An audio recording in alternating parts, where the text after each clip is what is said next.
بسم اللہ الرحمن الرحیم۔ دیکھیے، جو اوپر اقتباس ہے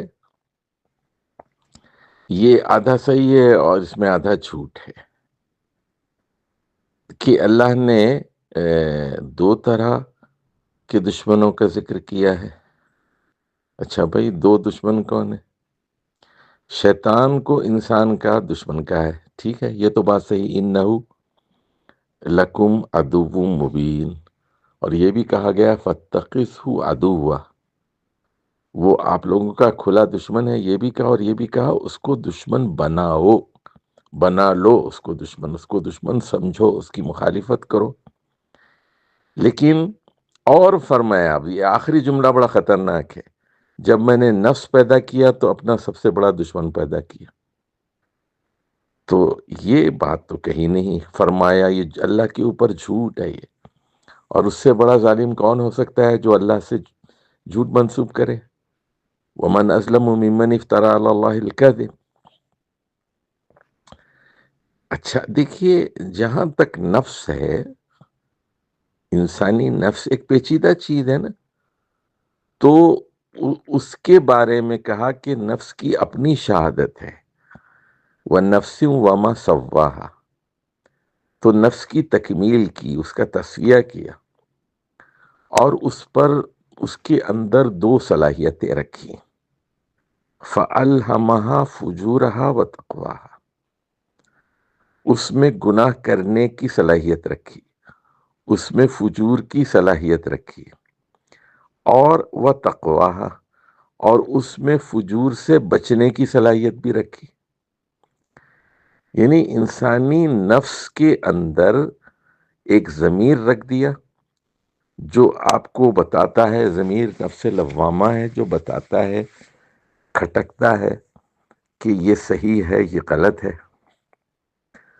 تو فجور کی صلاحیت ہے، تو وہ پھر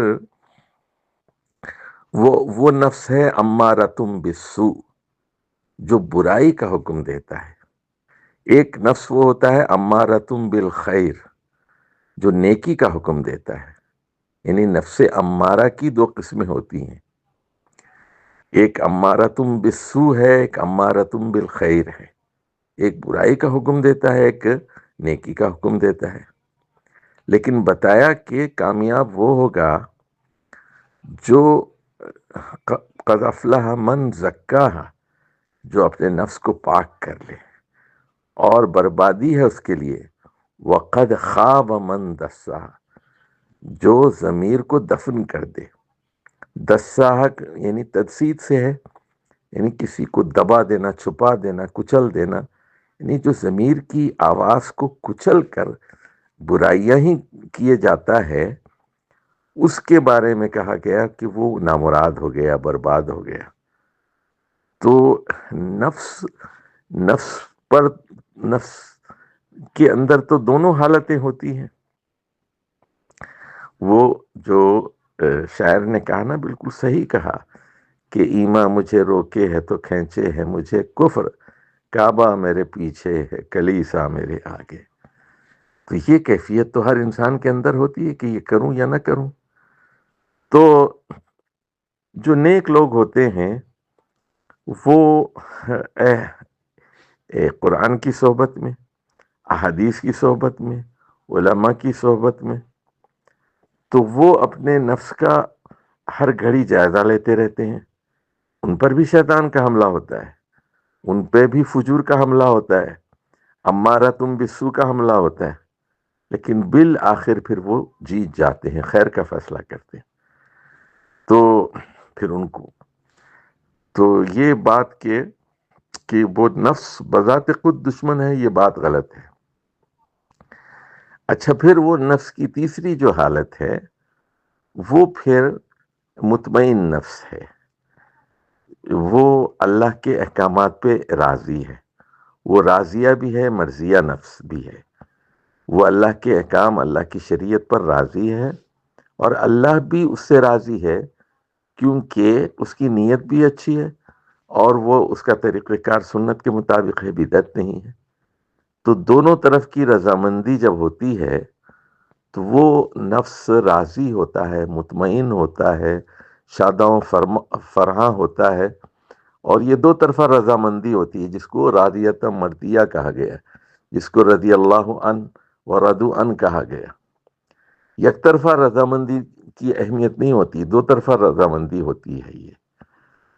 تو یہ پھر نفس مطمئنہ ہے، نفس مطمئنہ ہے، راضی نفس ہے، اور وہ پھر روزانہ کہتا ہے کہ رضیت باللہ ربا، اللہ کو رب مان کر میں راضی ہوں، مطمئن ہوں، شاداں ہوں، فرحاں ہوں، کوئی اشکال نہیں ہے۔